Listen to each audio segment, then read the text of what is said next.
Bismillahirrahmanirrahim. Bismillah wa bihamdih. Assalamualaikum warahmatullahi wabarakatuh.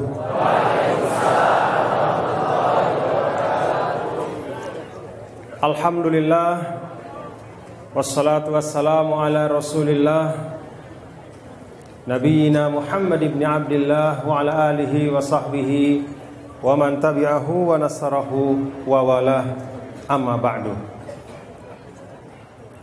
Yang saya hormati dan saya muliakan Bapak Ketua DKM Masjid Gede Kauman, Bapak Insinyur Azmin Latif. Benar ya Pak Azmin? Azman Latif.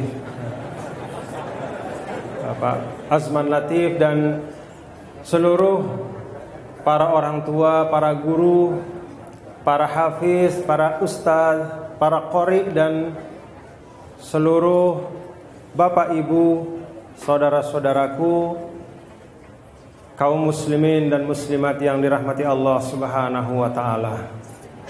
Khususnya yang kita doakan semoga Allah memberikan kekokohan iman, keteguhan dalam iman dan Islam, yaitu saudara dan saudari kita yang tadi telah bersyahadat di depan kita, yang tadi telah membaca kalimat yang disebutkan di dalam hadis Nabi kita Nabi besar Muhammad sallallahu alaihi wasallam. Allah Subhanahu wa taala menyebutkan hadis qudsi bahwa la ilaha illallah hisni wa man dakhala hisni amina min azabi. Allah Subhanahu wa taala melalui rasulnya yang mulia menyampaikan bahwa la ilaha illallah, tiada Tuhan selain Allah, adalah hisni. Hisni itu artinya bentengku. Waman dakhala hisni, siapa saja yang masuk ke dalam bentengku itu maka akan aman, terlindung dari azabku. Mudah-mudahan kita semua berada di dalam benteng itu, dijaga iman dan Islam kita sampai akhir hayat, mudah-mudahan husnul khatimah. Bapak Ibu hadirin dan hadirat sekalian yang dirahmati Allah, saya bersyukur pada malam hari ini bisa bersilaturahim dengan bapak-bapak dan ibu semua di masjid yang punya sejarah yang panjang sekali. Di dalamnya ada nilai-nilai keislaman, kemanusiaan dan kebangsaan. Di dalamnya tidak hanya dipupuki dengan semangat cinta agama, tetapi juga cinta kepada tanah yang Allah Subhanahu wa taala amanahkan kepada kita semua, bumi Allah ini. Masjid yang menghimpun di dalamnya energi dari para tokoh-tokoh bangsa, dari para ulama-ulama kita, dari muassis pendiri Persyarikatan Muhammadiyah Al-Maghfurlah Kiai Haji Ahmad Dahlan dan murid-murid beliau. Masjid ini menghimpun energi yang luar biasa. Mudah-mudahan kita yang hadir mendapatkan bagian dari energi kebaikan itu. Itu sebabnya bapak-bapak dan ibu saudara sekalian, mengapa air Zam-Zam itu menjadi air yang paling mujarab? Tentu yang pertama adalah karena memang seperti itulah ketetapan Allah. Memang seperti itulah ditakdirkannya air Zam-Zam itu. Namun kata ulama, air Zam-Zam itu menjadi sangat mulia karena dia berada di bawah Ka'bah yang tidak pernah putus dengan energi-energi orang-orang yang mensucikan asma Allah. Itu sebabnya di dalam ada tombo ati ya. Dalam tombo ati itu salah satu di antaranya adalah dekat dengan orang-orang saleh. Dekat dengan orang-orang soleh itu bukan mesti berarti dekat geografis. Tidak mesti dan tidak harus kita bertetangga secara fisik dengan orang baik.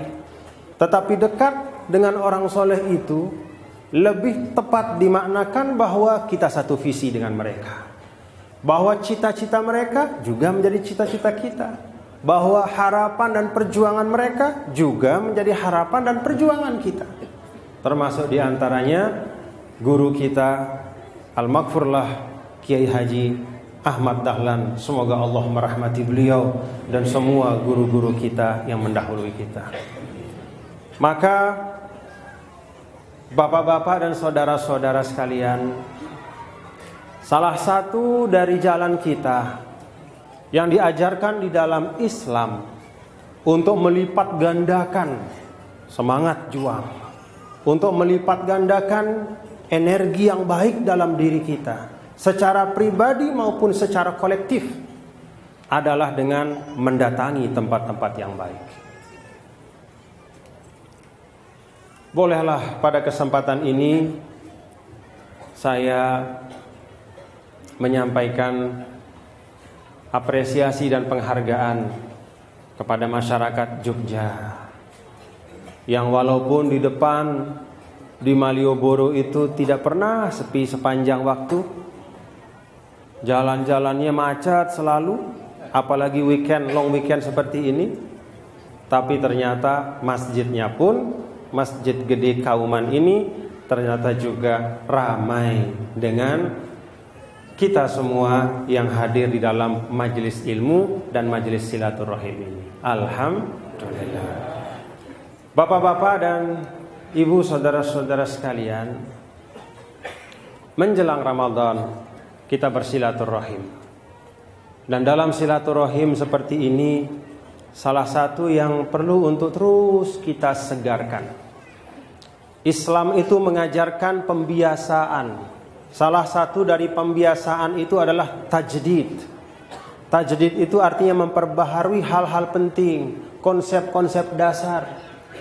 Karena banyak contoh, banyak pelajaran di dalam kehidupan manusia atau dalam perjalanan satu masyarakat, bahwa yang baik itu bisa bergeser menjadi tidak baik. Bahwa yang tidak baik itu dengan dorongan-dorongan kebaikan justru bisa bergeser menjadi yang baik. Kisah Islamnya Sayyidina Umar bin Khattab radhiyallahu anhu. Nabi kita, Nabi besar Muhammad sallallahu alaihi wasallam berdoa, Allahumma a'izzal Islam bi ahadil umaraini. Ya Allah, saya minta kepadamu, perkuat kami dengan satu dari dua Umar. Jadi zaman dulu, zaman jahiliyah itu, di masyarakat Mekah ada barisan atau kelompok yang kalau dalam bahasa Lombok itu disebut pepadu. Pepadu itu saya nggak tahu bahasa Jogjanya. Ada orang Lombok yang lama di Jogja? Pepadu itu bukan sekedar jagoan. Kalau jagoan itu masih lebih umum. Kalau pepadu itu adalah orang yang kalau ada duel dia dimajukan. Jadi kalau perang zaman dulu, bukan seperti sekarang. Misalnya kayak Amerika menyerbu Irak, nggak ada tentaranya turun ke Irak itu, tapi dari tengah laut kirim peluru kendali terus menghantam Baghdad sampai habis, baru masuk 1-2 orang. Tapi kalau dulu itu pertempurannya namanya mubarozah. Mubarozah itu duel. Nah, di antara jago-jago duel pada masa itu, masa sebelum datangnya Islam dan awal Islam, itu ada 2 Umar. Yang satu namanya Umar bin Khattab dan yang satu namanya Amr bin Hisham. Umar dan Amr itu satu akar kata, sehingga digelari keduanya itu dengan 2 Umar. Umar bin Khattab jago duel. Beliau adalah guru dari Ali bin Abi Thalib. Jadi kita kenal sahabat yang pemberani luar biasa Ali bin Abi Thalib, itu guru duelnya Umar bin Khattab. Yang satu Amr bin Hisham yang digelari dengan Abu Jahal. Amr bin Hisham ini juga jagoan. Tapi dia jago tidak hanya sekadar duel, dia juga jago bicara. Dia itu jago mendebat. Dia itu tajam lidahnya setajam pedangnya. Dia itu berani untuk mendebat siapapun bahkan dengan kata-kata yang keras dan kasar yang membuat orang bertekuk lutut. Rasul berdoa, ya Allah, muliakan Islam, perkuat dengan satu dari dua Umar. Maka dengan karunia Allah, kemudian Umar bin Khattab yang sangat benci kepada Nabi kita, Nabi besar Muhammad sallallahu alaihi wasallam, karena membaca awal dari surah Toha, Bismillahirrahmanirrahim, Toha ma anzalna 'alaikal qur'ana litashqa illa tadhkiratan liman yakhsha tanzilam mimman khalaqal arda was samawatil ula. Arti dari awal surah Toha ini, Toha, tidaklah kami menurunkan Al-Quran agar engkau bersusah hati. Tidaklah Al-Quran itu kami turunkan agar hidupmu menjadi sempit, yang lapang menjadi sempit, yang mudah menjadi susah, hati yang riang menjadi sedih. Tidak. Illa tadhkiratan liman yakhsha. Al-Quran itu kami turunkan menjadi peringatan bagi orang yang punya rasa takut kepada Allah. Membaca ayat ini, Umar bin Khattab ada kesibukan? Ya, jadi ada kesibukan di belakang, biar nggak panas ya. Tapi ini juga sebenarnya la yusmin wa la yughni min ju', ya. Karena tiupan anginnya ini tidak akan mungkin bisa menjangkau semua. Jadi daripada sebagian saja yang kena tiupan angin, lebih baik nggak usah ada tiupan angin sekalian. Ya. Kita sama-sama panas-panas, nggak apa-apa, nggak apa-apa, nggak apa-apa. Nah jadi bapak-bapak dan saudara-saudara sekalian, contoh dari Islamnya Sayyidina Umar bin Khattab ini menunjukkan bahwa sesuatu yang berada di kutub yang ekstrim, dari sesuatu yang buruk, itu bisa dengan takdir dan karunia Allah itu pindah menjadi kutub yang ekstrim di dalam kebaikan. Maka ceritanya dulu Umar bin Khattab, begitu beliau mengucap 2 kalimat syahadat, beliau langsung, waduh distelin juga ya, beliau langsung keliling di sekitar Ka'bah itu dan mengatakan, nih saya Umar bin Khattab sudah masuk Islam sekarang, yuk siapa yang ingin supaya istrinya menjadi janda, siapa yang ingin ibunya menjadi kehilangan putra semata wayang, siapa yang ingin saudaranya kehilangan saudara, yuk ganggu saya. Itu kata Umar. Sehingga berubahlah situasi di Mekah. Pasca Umar bin Khattab bersyahadat, timbullah satu semangat baru. Karena apa? Ada pergeseran dari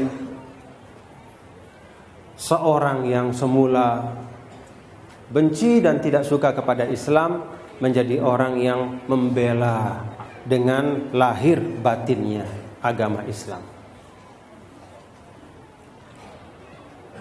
Perubahan itu bisa terjadi. Ada di sisi lain juga satu contoh perubahan yang membuat kita harus terus-menerus introspeksi, bapak-bapak, ibu.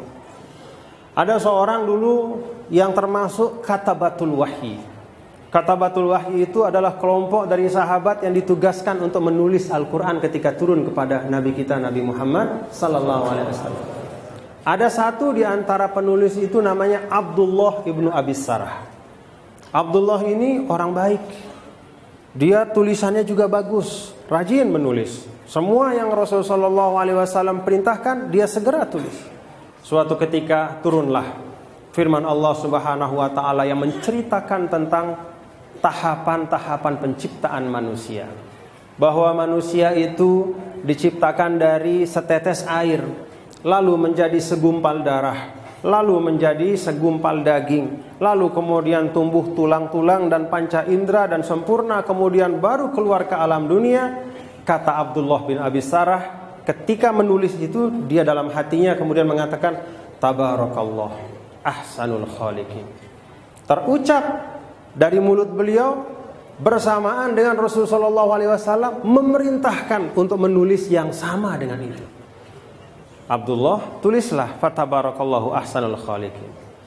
Maka syaklah Abdullah bin Abi Sarah ini. Loh, kok yang ada di hati saya mirip ya dengan apa yang Rasul perintahkan saya? Jangan-jangan saya juga nabi. Ini karena mirip-mirip sedikit ya, bahaya. Makanya kalau kita kurang-kurang ingat kepada Allah Subhanahu wa taala, ilmu bisa jadi sumber fitnah.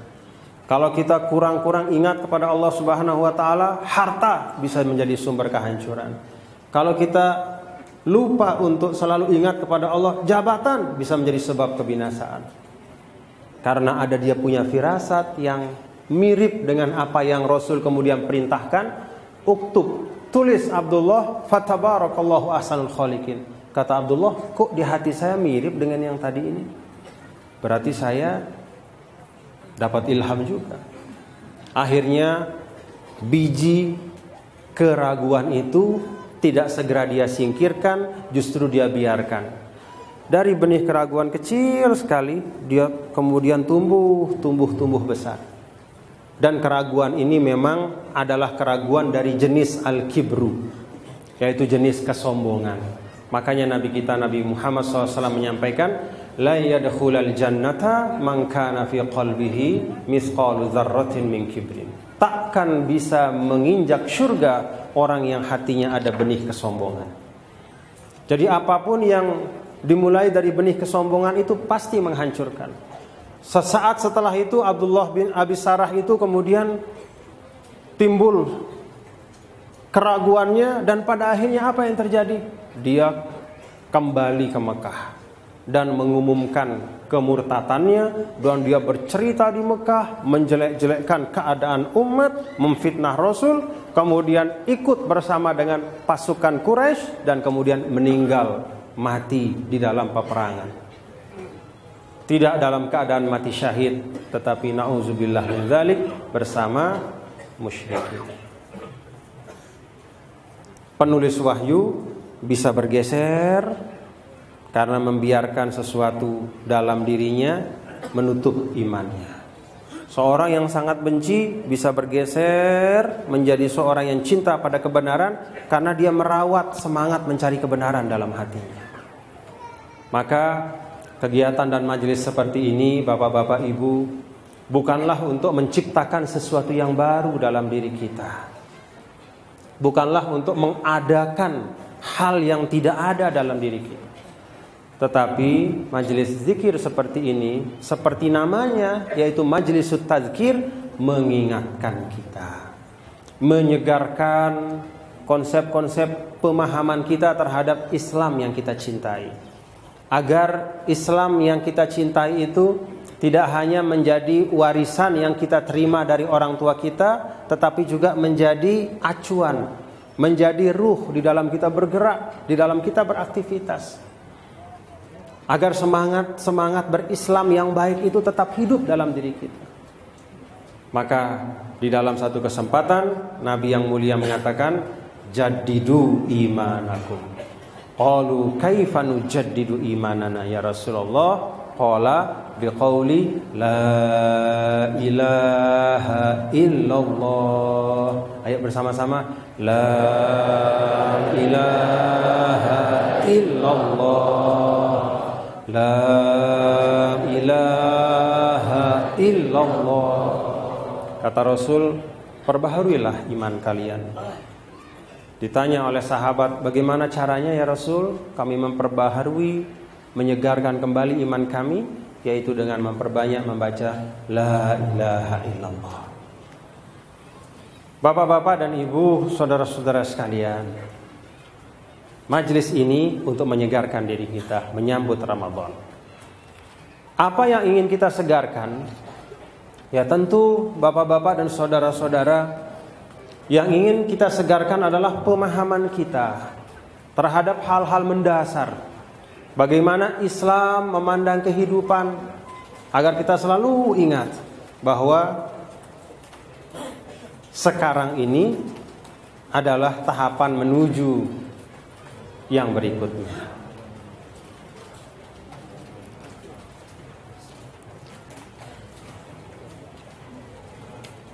Ada bunyi-bunyi ya? Hah? Ya sudah jamnya memang. Saya juga sengaja berdiri ini bapak-bapak ibu-ibu supaya bapak ibu tidak tega dan kemudian mengatakan kepada saya, sudahlah Tuan Guru, kasihan sudah lama berdiri, jadi cukup. Ya kita 5 menit lagi, 10 menit lagi ya. Bapak ibu saudara-saudara sekalian, salah satu yang perlu kita segarkan adalah bagaimana Islam memandang manusia. Manusia. Siapa manusia? Ya kita semua. Kita semua. Apa kita ini? Bagaimana Allah Subhanahu wa taala membahasakan tentang manusia? Apakah Allah Subhanahu wa taala itu membahasakan manusia seperti ia membahasakan makhluk yang lain ataukah beda? Mari lihat bagaimana Allah membahasakan manusia. Kalau kita membaca Al-Quran, yang segera kita temukan tentang manusia adalah bahwa Allah selalu menyebut manusia sebagai makhluknya yang terbaik.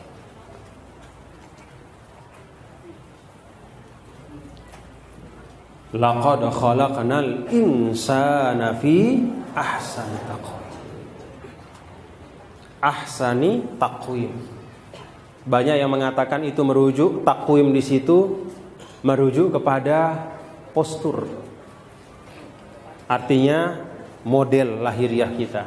Kakinya cuma 2 tapi bisa mengalahkan kaki 1000. Matanya hanya hadap depan tapi bisa nangkep dan makan ikan yang matanya ke depan belakang.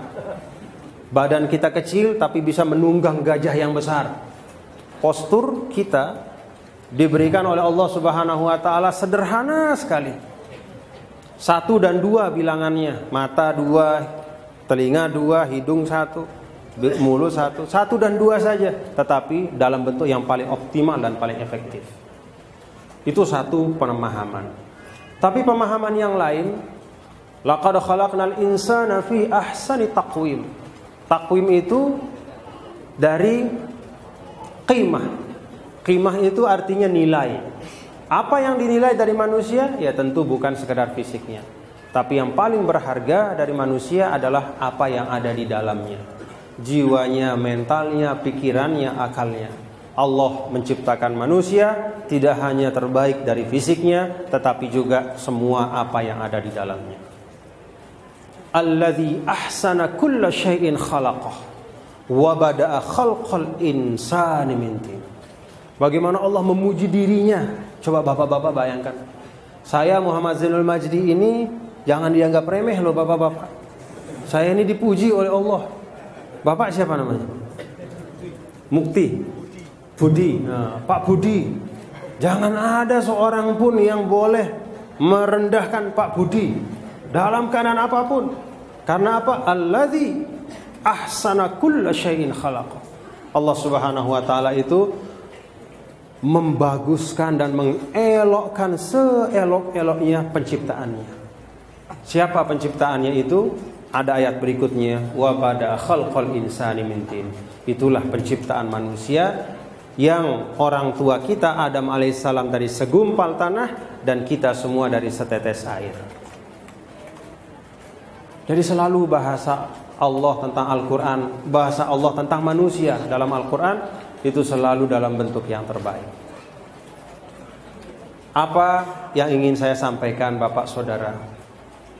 Allah saja memuliakan kita, kenapa kita tidak memuliakan diri kita? Kenapa kita suka menista diri kita? Kenapa kita suka menzolimi diri kita? Allah Subhanahu wa ta'ala berikan kita kemampuan akal yang dengannya kita menjadi terhormat, tapi kemudian kita sia-siakan. Sia-siakannya ya dengan tidak menggunakannya berpikir, dengan bermalas-malasan atau meracuninya dengan sesuatu yang merusak kemampuannya. Minum khamar, mengkonsumsi narkoba, makan minum yang walaupun mungkin halalan tapi tidak thayyiban. Wa ma zalamahumullah walakin anfusahum yazlimun. Allah tidak pernah menzalimi manusia, cuma manusia saja tidak bisa menghargai dirinya. Kalau Allah respect kepada kita, memuliakan kita, ayolah Bapak Ibu, kita jaga kemuliaan itu. Kita rawat kemuliaan itu dengan jalan apa? Bertakwa. Menjaga kemuliaan dari Allah Subhanahu wa taala itu jalannya adalah tunaikan perintah-perintah Allah. Enggak ada yang sulit perintah Allah. Enggak ada yang sulit. Ada yang merasa kesulitan menjalankan perintah Allah? Coba, sholat sulit, gampang? Gampang. Dan semuanya itu secukup-cukupnya. Tidak ada paksaan. La yukallifullahu nafsan illa wus'aha. Kita bisa menjadi seorang muslim yang baik sambil juga bisa tertawa, bisa menikmati hidup, bisa menikmati bumi Allah yang indah, bisa berkeluarga dengan sakinah, mawaddah, rahmah, bisa buat anak, bisa punya keturunan, bisa memakan makanan yang dihalalkan dan semua yang nikmat dengan tetap menjadi seorang muslim yang baik dan tetap menjaga kemuliaan kita. Al-Quran membahasakan manusia itu sebagai makhluk yang mulia. Mari kita jaga kemuliaan itu sebagai pribadi. Yang kedua, tentang manusia, bagaimana relasi antara manusia satu sama lain.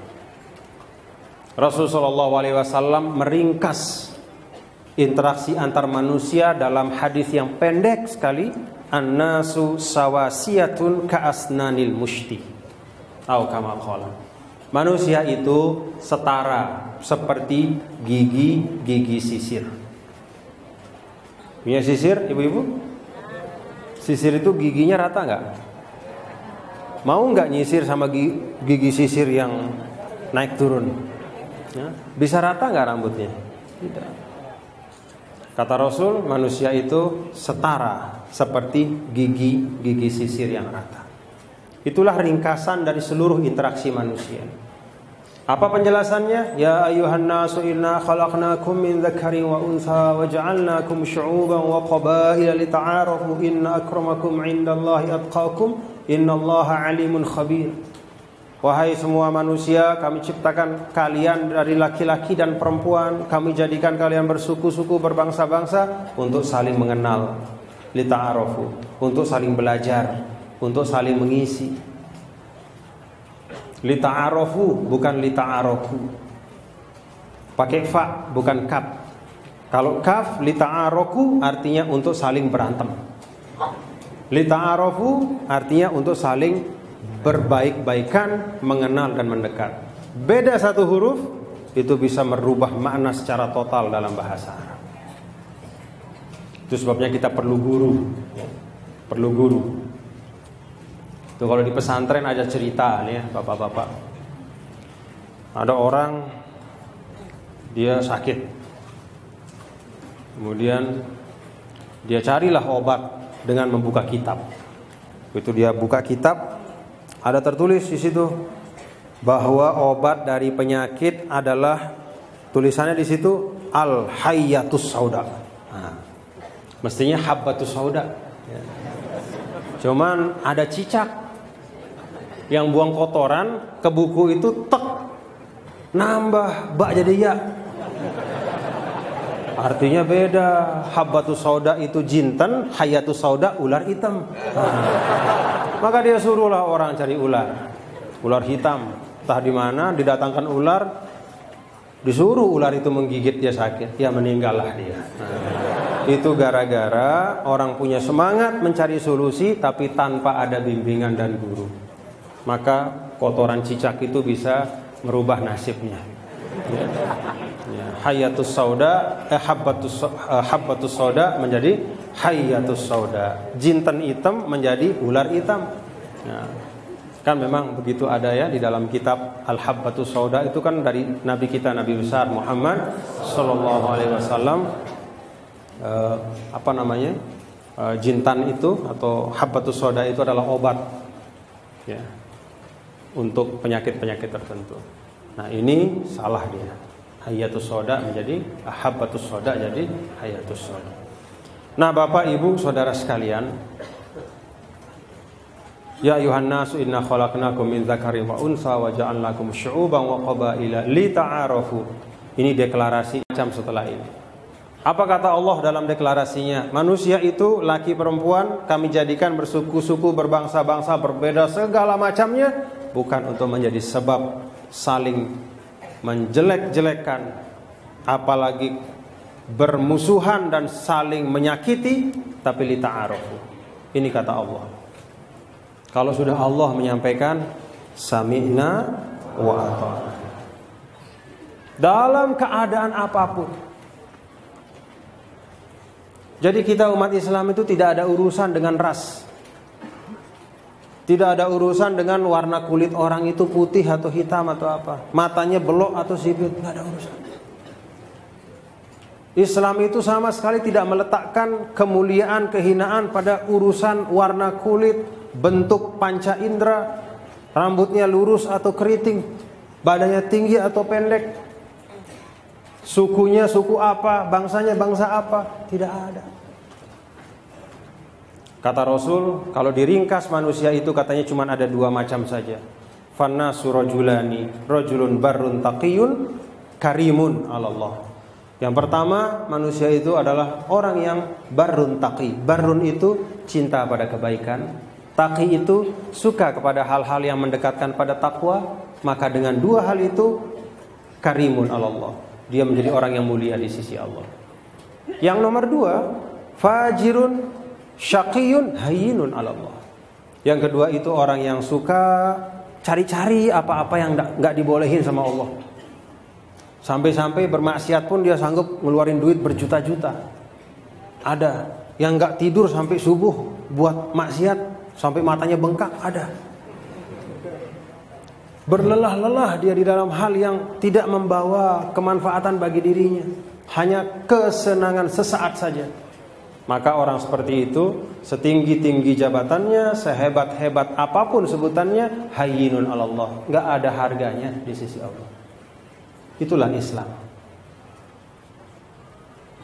Dulu pada saat Rasulullah SAW Fathu Makkah, masuk ke Mekah, disuruh Sayyidina Bilal azan.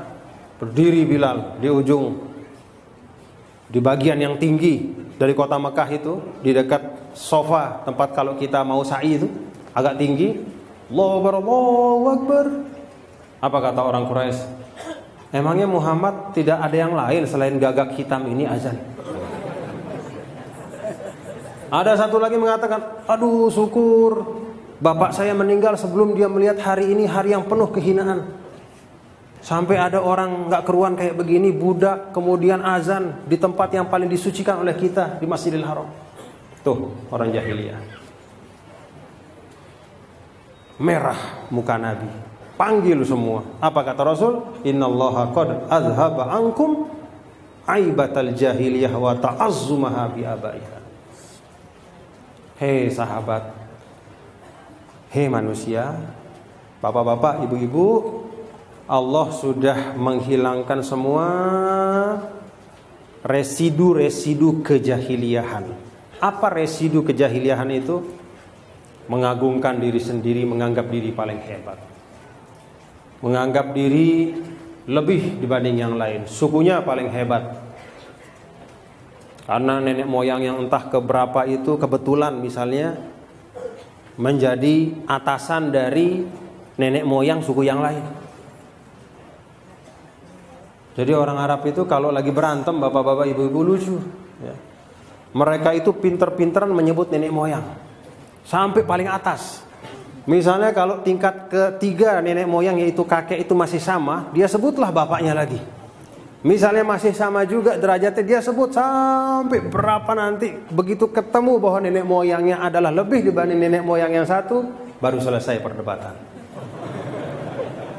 Itu sebabnya orang Arab itu dia pelihara betul nama itu. Misalnya Muhammad bin Ahmad bin terus bin itu dia jaga. Memang dari satu sisi itu bagus ya.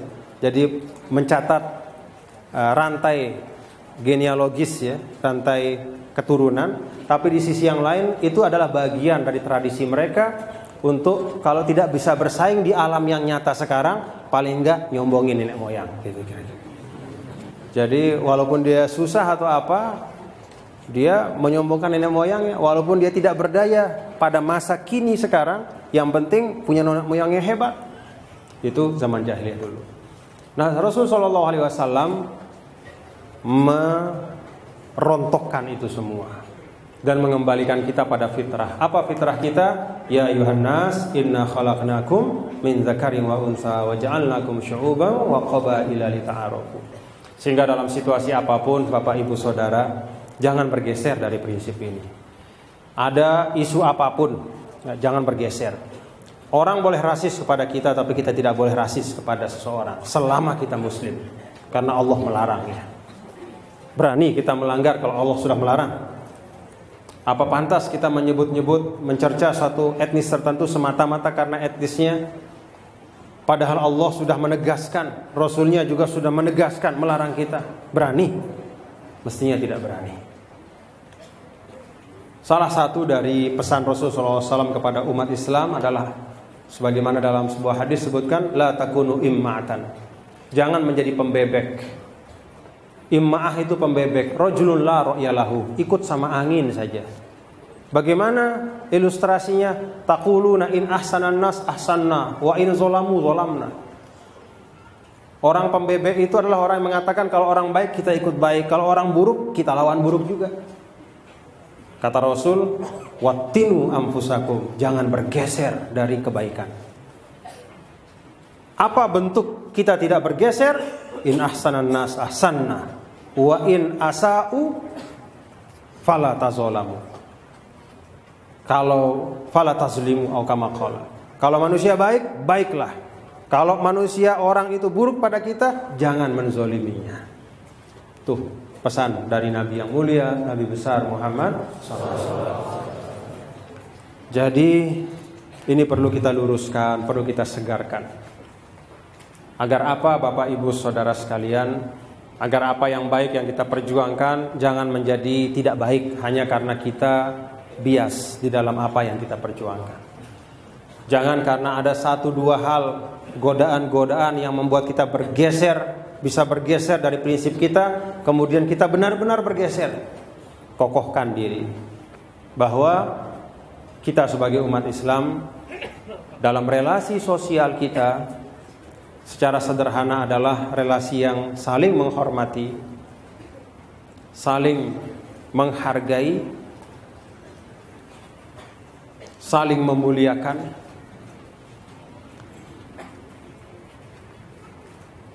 Bahkan pun ketika seorang manusia itu telah dicabut ruhnya oleh Allah Subhanahu wa taala. Kurang apa orang Yahudi itu benci pada Rasul? Kurang apa konspirasi Yahudi zaman kenabian itu terhadap Rasul? Tapi tetap Rasul mengajarkan ketika seorang Yahudi meninggal dan terlihat di depannya, marrat alaihi janazatun minal yahud, lewat di depan beliau bangun. Para sahabat bertanya, kenapa kita bangun? Itu kan orang Yahudi, sudah meninggal lagi. Kata Rasul, awalaisat nafsan. Benar dia orang Yahudi, benar dia sudah meninggal, tapi dia adalah satu jiwa ciptaan Allah. Itu Islam. Jadi dalam keadaan gonjang-ganjing, dalam keadaan kabut yang pekat apapun, kembalikan sikap, kembalikan posisi-posisi kita pada apa yang Allah sudah posisikan kita. Tegakkan diri kita pada prinsip-prinsip yang Allah Subhanahu wa taala telah tegakkan kepada kita. Insya Allah tidak akan merugikan perjuangan. Nah, ini dua hal Bapak-bapak dan Ibu, saudara sekalian. Selain banyak hal yang perlu kita segarkan, sengaja saya menyebut atau menyampaikan dua hal tentang manusia ini, baik dalam konteks sebagai seorang individu yang sangat dimuliakan oleh Allah, dan juga dalam relasi sosial kita untuk saling menghormati, menghargai. Bukan urusan kita perbedaan-perbedaan yang sifatnya kholqi, yaitu bentuk penciptaan, itu bukan urusan kita. Perbedaan yang sifatnya khuluqi itu adalah ruang dakwah kita, amar ma'ruf kita, ada akhlak yang kurang yang kita saling luruskan, dan seterusnya. Nah, dengan demikian mudah-mudahan kita bisa masuk ke dalam Ramadan dalam semangat persaudaraan yang lebih kuat, insya Allah. Mudah-mudahan umat Islam di Jogja yang terkenal dengan ademnya di Jogja, alhamdulillah pada Ramadan mudah-mudahan semakin adem. Dan kami di Lombok juga mulai tahun ini itu menggagas yang kami sebut dengan pesona Khazanah Ramadan di Lombok. Apa pesona Khazanah Ramadan di Lombok itu? Di Islamic Center Masjid Induk di NTB itu namanya Masjid Hubbul Watan. Ya. Masjidnya namanya Hubbul Watan, cinta tanah air. Karena memang republik ini diperjuangkan oleh para ulama, oleh para santri, oleh umat Islam yang tidak pernah ketinggalan. Di Masjid Hubbul Watan itu nanti akan ada tarawih tadarus tahajud yang akan diimami oleh imam besar dari 5 negara. Ada dari Yordan, ada dari Mesir, ada dari Syria, ada dari Maroko, dan ada dari Lebanon. Bergantian dari awal sampai akhir. Jadi panjenengan ya dari Jogja kalau ada waktu bolehlah 2-3 hari ke Lombok. Ya, ada paket diskon hotel-hotel di Lombok juga ya. Jadi insyaallah syiar insyaallah ramai. Ya mudah-mudahan ini promosi Lombok ya dalam kebaikan ya. Promosi dalam kebaikan. Ya Bapak-bapak Ibu, itulah yang dapat saya sampaikan. Pasti banyak kekurangannya, saya mohon maaf sebesar-besarnya atas kekurangan, dan saya bersyukur atas silaturahim ini. Mudah-mudahan bukan merupakan silaturahim yang terakhir, tapi akan berlanjut dengan silaturahim selanjutnya. Usikum wa nafsi bitaqwallah wa ta'atihi. Saya wasiatkan diri saya dan Anda semua, serta agar disampaikan kepada semua handai taulan kita, marilah kita jaga ketakwaan kepada Allah Subhanahu wa taala. Assalamualaikum warahmatullahi wabarakatuh.